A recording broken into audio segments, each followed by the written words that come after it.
Amable audiencia, sean todos bienvenidos a una sesión más dentro de esta serie de temática de salud mental. Les saluda José Luis González Paredes, soy médico psiquiatra y vamos a abordar en esta ocasión un tema muy importante. Es todo un universo este tema, es grandísimo. Sin embargo, a lo que atañe a la actual temática son la herramienta de detección temprana y tratamiento oportuno precisamente de lo que son los trastornos por consumo de sustancias. Vea que esto es muy interesante porque en las últimas clasificaciones, cuando hablan de trastornos de conducta adictiva, incluyen, digamos, adicciones no químicas, por ejemplo, adicción a redes sociales, videojuegos, etcétera, eh, juegos de azar. Pero digamos, en este caso nos vamos a enfocar a lo que son los trastornos de consumo de sustancias. Vamos a hablar sobre estas herramientas. Sí es importante que tengamos en cuenta algunos elementos de tipo propedéuticos, es decir, cosas que nos van a ayudar a entender lo que viene más adelante. Para ello, pues es importante resaltar la importancia que tiene este tema. Es algo que incluso trasciende más allá de lo que es la asistencia clínica en salud. Esto también atañe cuestiones muchas veces de seguridad pública, cuestiones de, digamos, el orden social que se está llevando, cuestiones de tránsito, cuestiones de crimen. Ustedes ven que el universo de los consumos de sustancia es algo que su impacto se ve en muchas dimensiones de la vida social de cada país. Aquí en esta diapositiva podemos ver la dimensión del problema. Si observamos, es algo que llama mucho la atención, porque la Organización de Naciones Unidas precisamente hace una comparación de lo que llevamos en esta década con la década anterior, es decir, la del 2010, 2019. Pues bien, vea qué interesante. Vamos por mal camino, en el sentido de que incluso ha habido un aumento. Si vemos la diapositiva, este aumento es del 28% con respecto al consumo. O sea, es una cifra realmente alarmante porque estamos hablando que hay 216 millones de personas que consumen sustancias ilícitas. Vea lo que les acabo de decir, porque el problema no solamente se va a circunscribir en esta sustancia ilícita, sino que también por ahí tenemos el tema del alcohol. Alcohol que representa aproximadamente 2.8 millones de fallecimientos cada año. Si hacemos una comparación, cuando murieron, pues lamentablemente el montón de personas en COVID, pues se calcula que alrededor de 7 millones en todo lo que fue esa emergencia sanitaria. Pero si vemos el daño que causa el tema del alcohol, es todavía mucho más grande. Ahora bien, llama la atención que si nosotros vemos los números, vemos de que lamentablemente están afectadas tantas personas y del sexo masculino, una de cada 7, y del sexo femenino, una de cada 18. Es decir, que si tenemos un grupo de 70 personas, posiblemente 10 hombres van a estar afectados. Ahora bien, han ido actualizando estas cifras y la última pues la realizó también Naciones Unidas, en donde prácticamente confirma esta lamentable tendencia. Incluso ustedes pueden ver en la diapositiva cuáles son las drogas que más se consumen y por lo tanto es lo que yo les venía mencionando. En este informe que se hicieron, pues ver que también cifras lamentables, ¿no? Por ejemplo, que el mercado global de cocaína bate su propio récord.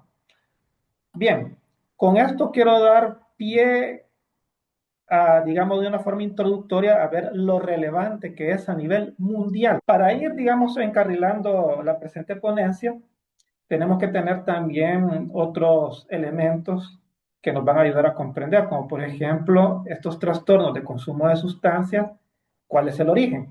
Y obviamente no debemos de caer en el error de caer en un reduccionismo de tipo fisiológico. No le vamos a echar la culpa todo al cerebro, a los neurotransmisores, pues sí hay elementos involucrados, pero también tenemos en cuenta el ambiente. Es decir, recuerde que esta cuestión de lo de la epigenética es que tanto el ambiente modifica la expresión de una enfermedad. Tengamos en cuenta que hay factores psicológicos. Por ejemplo, los trastornos de consumo de sustancias comúnmente van acompañando otro tipo de problemas, problemas de ansiedad, problemas depresivos, problemas de personalidad, disfunción familiar, violencia intrafamiliar, etcétera. Pero para fines prácticos, tengamos en cuenta que el hecho de consumir sustancias sí hay un, digamos, un impacto a nivel cerebral. Cuando alguien consume una sustancia, lamentablemente el cerebro sale afectado.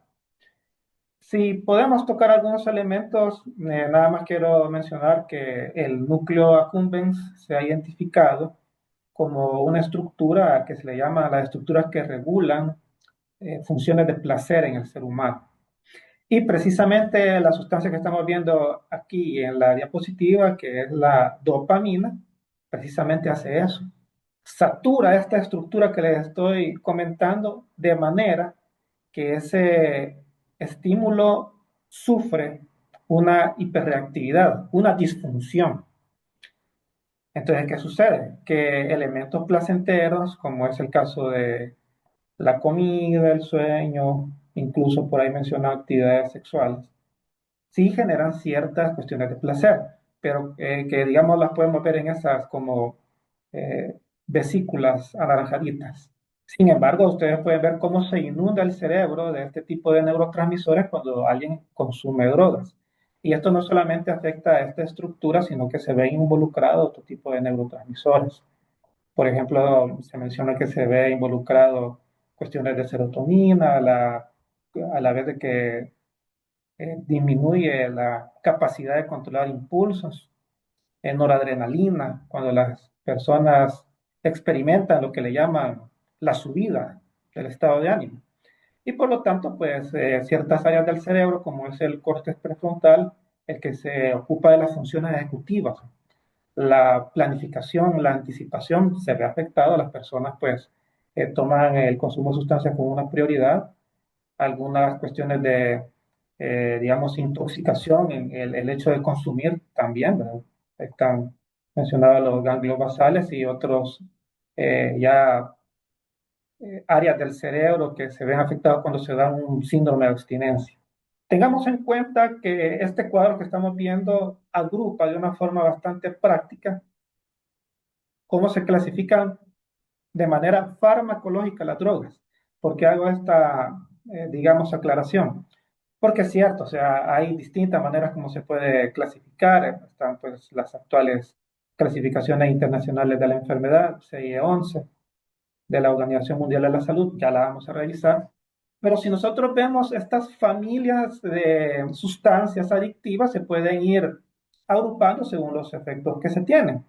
Y así, pues por lo menos, a manera de ejemplo, les explico que el alcohol pues, está clasificado como un depresor, que es lo que la persona siente. O sea, al inicio puede tener una sensación de desinhibición. Por eso que la persona que consume alcohol, pues de repente es menos tímida, es más locuaz, etcétera. Y lo tomo eso como ejemplo porque son de las drogas que se consumen con mayor frecuencia. Podemos ver incluso, por ahí está el tabaco, cómo se clasifica. Ya a nivel farmacológico, repito, estamos hablando que es un estimulante. La persona viene, consume el tabaco y pues, ¿cuál es el efecto placentero que siente? Pues lo que ya le mencioné junto al incremento del estado de alerta. Entonces, si ustedes ven, en la columna de en medio están los efectos, los primeros que aparecen son como los que la persona busca y le genera placer, y los últimos son, pues, lamentablemente, consecuencias que se van dando. Así que hay personas que el hecho de consumir las sustancias les puede dar analgesia, en el caso de los opioides, eh, aumento de energía en el caso de los estimulantes, ya hablamos de la desinhibición, en el caso de los depresores, ahí están las benzodiazepinas. que tienen un uso médico, pero que tiene que ser bastante medido. Euforia, relajación al caso de los cannabinoides, los alucinógenos, pues experiencia, ¿verdad? Distorsiones en la percepción. Así que las personas buscan esto, pero recordémonos que aquí es donde viene la gran trampa de estas sustancias, terminan encontrando otras consecuencias posiblemente más dolorosas. Para que nos quedemos con una definición en sí de qué son los trastornos de consumo de sustancias, pues en la diapositiva le coloco, que es lo que hoy considera la actual clasificación internacional de la enfermedad, CIE-11. Y pues por aquí subrayo de que sí son trastornos, es decir, que muchas veces es importante ver este calificativo, porque las personas pueden considerarlos como vicios, pueden considerarlos como actividades que no tienen ningún daño ni ninguna repercusión, sin embargo, están pues ya identificados como trastornos. Y si ustedes ven el resto de la definición, vea lo que también está subrayado, que causa un malestar clínicamente significativo, lo cual no es sinónimo que sea clínicamente identificado por el propio paciente. Pero esto lo va a llevar a qué? A un deterioro de muchas áreas funcionales, la salud, lo laboral, lo familiar, etcétera. Así que tengámoslo eso en cuenta, son trastornos y que causan deterioros. Otra cosa que nos va a servir para ya ir entendiendo el tema de las herramientas de detección, de diagnóstico y de tratamiento es tener en cuenta que la actual clasificación se enfoca en sí en cada una de estas sustancias en las que les enseñé en el cuadro anterior. Bien, CIE-11 menciona que estas sustancias pueden causar distintos cuadros clínicos y ahí están enumerados, episodios de consumo nocivo. Y mira qué importante, a diferencia de las antiguas clasificaciones, si alguien tiene un episodio, por ejemplo, de consumo de alcohol, pero tiene un daño o daña a otro, ya se considera que tiene un problema de salud, un problema con esta sustancia. Porque alguien puede decir, no, yo solamente tomé el 24 de diciembre, pero lamentablemente ese día terminó en una discusión, ya tiene un problema de consumo con esa sustancia.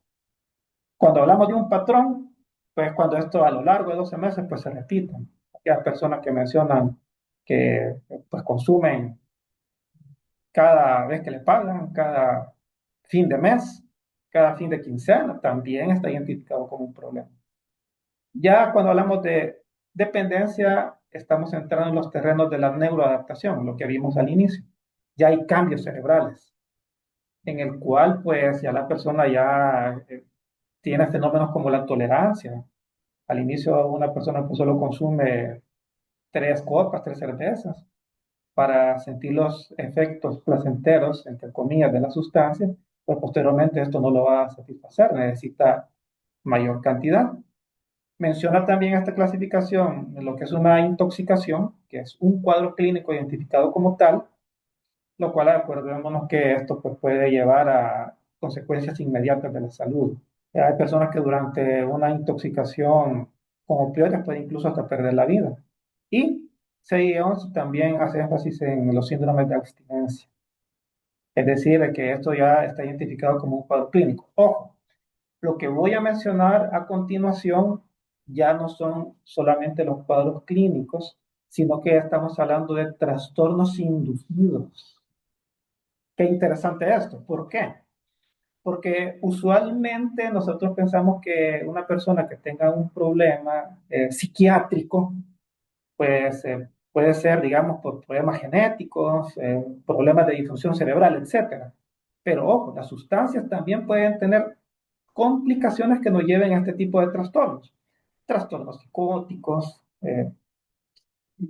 por ejemplo, la celotipia alcohólica, trastornos del estado de ánimo, cuadros depresivos por consumo de cannabis, trastornos de ansiedad por estimulantes, amnésicos por el alcohol y otros más. ¿Cuáles son esos otros más? Por ejemplo, trastornos obsesivos compulsivos por el hecho de consumir cocaína. Por eso traigo este cuadro muy interesante para los que están en la presentación, pues por favor véanlo, hagan por ahí una captura de pantalla o repasen la presentación y esto significa qué sustancia va a ir produciendo las consecuencias que les he mencionado. Y obviamente aquí no menciono pues el consumo nocivo ni el patrón de consumo nocivo porque prácticamente se da en todas las sustancias. Sin embargo, llama la atención de que hay algunas sustancias que están desprovistas de ciertas cuadros clínicos o trastornos, como por ejemplo la nicotina. O sea, es extremadamente raro y en la literatura, en el ámbito científico, no se describen, al menos con tanta frecuencia, problemas, por ejemplo, de una intoxicación con nicotina. Y tampoco da problemas como podemos ver en la tercera columna de un problema psicótico, de ansiedad, amnesia, lo cual es un arma de doble filo. La persona dice, al no tener este tipo de problemas con la sustancia, pues lo siguen consumiendo con esa sensación de falsa seguridad y pues el problema se va dando en otras esferas. Ustedes ya saben de que esto puede llevar a problemas de cáncer, problemas pulmonares, EPOC, problemas incluso sociales. Ya la persona no quiere estar con el que fuma, ya se puede salir acreedor de problemas, incluso en área laboral. Pero tomemos en cuenta porque para cada sustancia también hay un perfil de consecuencias a nivel fisiológico, no digámoslo así a nivel social. Pero aquí nos hemos enfocado a nivel de lo que es precisamente lo fisiológico. Bien, pasamos a la segunda parte de esta ponencia y que es la médula. Como le digo, hablar de trastorno de consumo de sustancias es todo un universo. Aquí no lo vamos a poder abarcar, pero sí, al final de esta, digamos, charla que vamos a tener, usted tiene que sentir que logra identificar un consumo.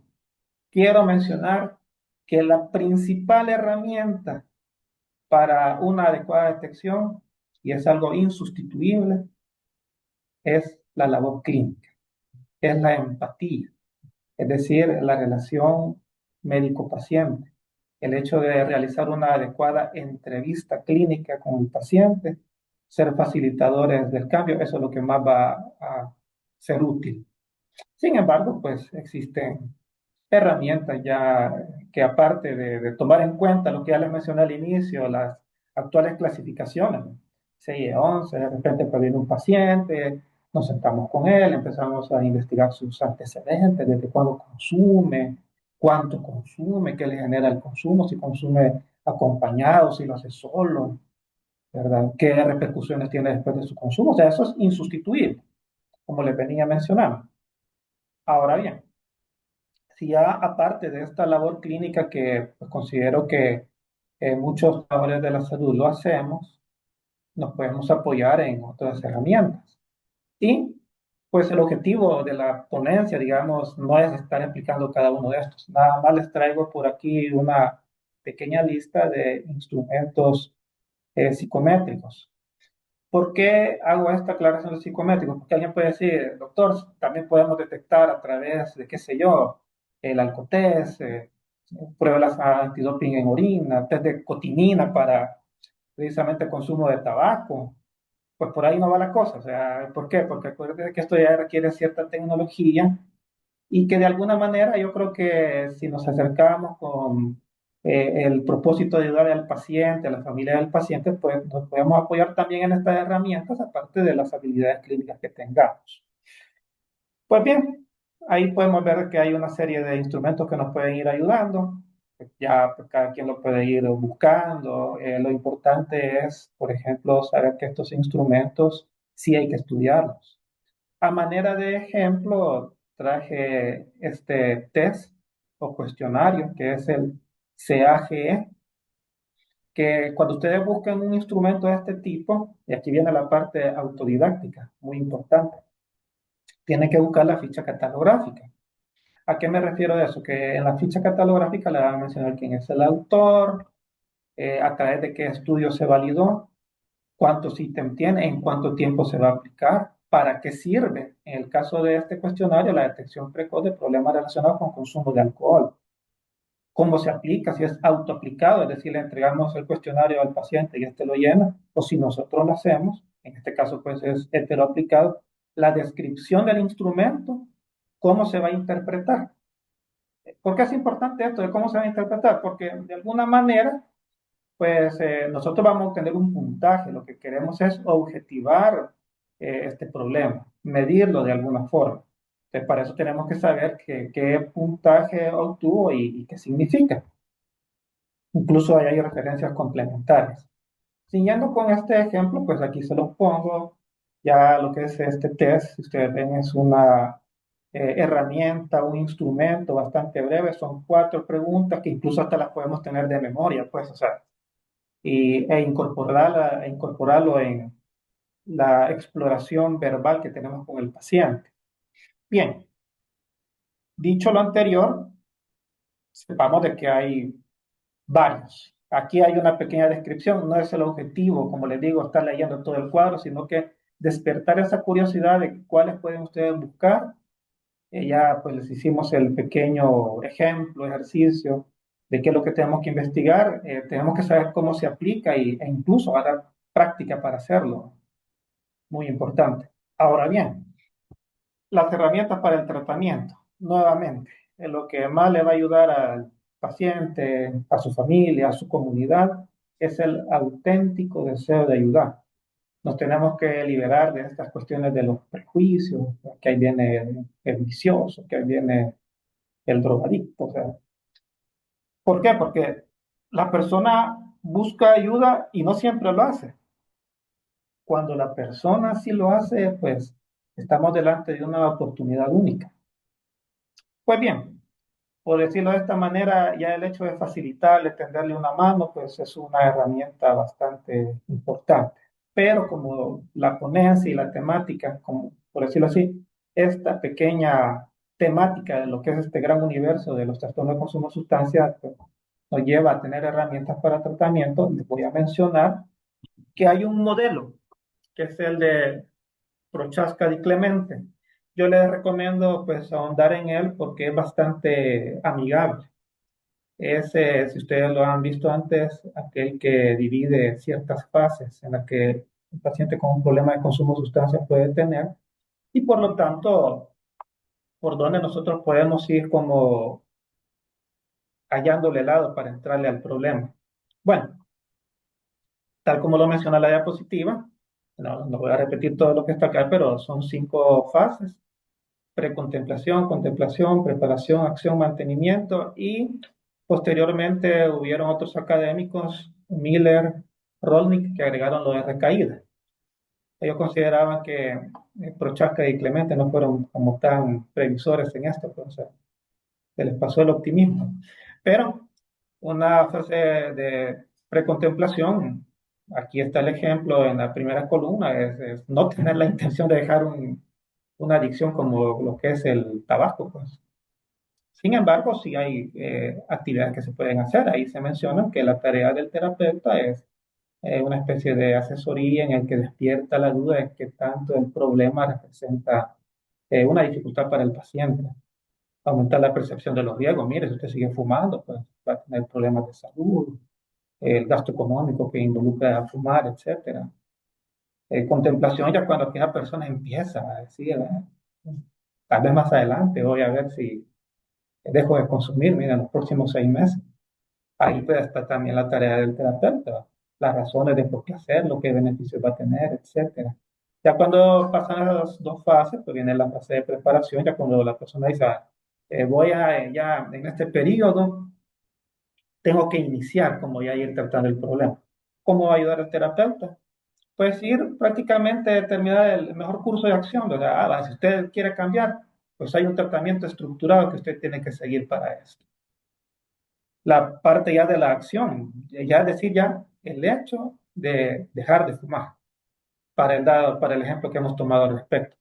Pues prácticamente ya es una fase más activa, ayudar al paciente a dar los pasos para que se dé ese cambio y por lo tanto, posteriormente, cómo va a mantener esta mejoría que él está haciendo, qué estrategias va a utilizar para prevenir una recaída y si esta se da, también cómo puede nuevamente encarrilarse en el proceso de volver a la rehabilitación, que no se tome necesariamente como un fracaso, sino que como una forma de aprendizaje para lograrlo. Ahora bien, ustedes me podrán decir, bueno, ¿y esas labores del terapeuta, con qué se pueden hacer? Bueno, aquí les pongo esta diapositiva. Estos son, digamos, las herramientas que previamente les describí aquí en la tercera columna, en las tareas del terapeuta. O sea, esto es lo que vamos a hacer y esto es cómo lo vamos a hacer, ¿no? Es decir, al paciente en algún momento, más que todo en la fase inicial del aumento de conciencia, que él, digamos, tenga como mayor información sobre su problema, la autoevaluación, ir fomentando la autocrítica, ir, digamos, gestionando las emociones, que el paciente tenga un espacio seguro. Mire, nuevamente, lo importante es la relación clínico-paciente para poder, digamos, hacer una catarsis, expresar sus emociones, ¿verdad? Y así, más adelante, pues se pueden ver control de estímulos, buscar relaciones de ayuda, soporte social, grupos de apoyo que existen en la comunidad, etcétera. Entonces, todo esto podemos ir como profundizando porque es una de las cuestiones con las cuales nosotros podemos ir ayudando al paciente. Ya con esto, nosotros ya tenemos, aparte de la entrevista clínica y el auténtico deseo de ayudar, ya tenemos, digamos, que ir buscando estas herramientas, tenerlas por ahí a la mano cuando tengamos a un paciente con problemas de consumo de sustancias. Ya tenemos, por ejemplo, identificar en qué fase está, cómo podemos ir a ayudarlo y a través de qué técnicas. Que estas técnicas requieren no solamente la parte técnica, sino que la empatía que nosotros podemos tener, el deseo de ayudar, que el paciente se sienta acompañado en este proceso que es realmente sumamente desafiante para muchas personas. Así que con esto los dejo por acá. Con esto terminamos. Los objetivos principalmente son los que les iba mencionando, tener como conceptos importantes de lo que son consumos de sustancias. Y principalmente cuando nos enfrentemos a una situación de estas, vino una persona a consultarnos, pues cómo podemos hacer, aparte de nuestra destreza clínica, de qué manera más estructurada podemos hacer una adecuada exploración y qué vamos a hacer con ella en los siguientes veces que esta persona venga. Así que les agradezco mucho su atención. Ha sido un verdadero gusto. También agradezco aquí a los organizadores. Muchas gracias.